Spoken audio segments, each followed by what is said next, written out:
Hola, buenas tardes, ¿qué tal? Bueno, antes de irnos quería en primer lugar dar la enhorabuena a todas las personas que se gradúan hoy. Graduados, un fuerte aplauso para ellos.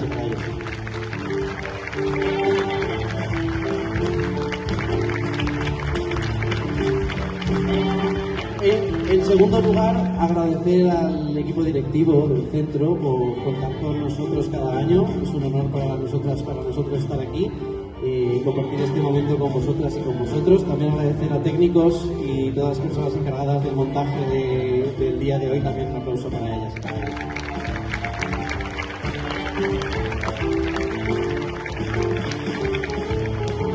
Y por último, rápidamente, presentaros un momentito a la banda. Bueno, aquí a vuestra mano izquierda, tenemos una parejita maravillosa de personitas que son profesoras aquí en el centro y es un orgullo para nosotros contar con ellas.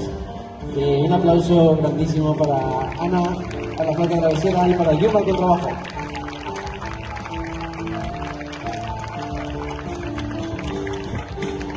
Por aquí, a las baquetas, a los mandos de la percusión, tenemos a mi hermano pequeño, y para mí pues, es un orgullo que esté conmigo compartiendo escenarios. Un fuerte aplauso para Asturias.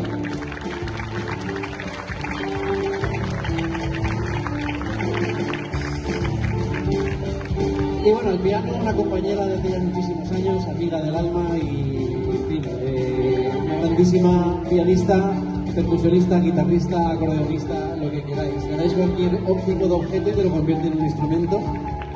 Así que un fuerte aplauso para Julia Navarro.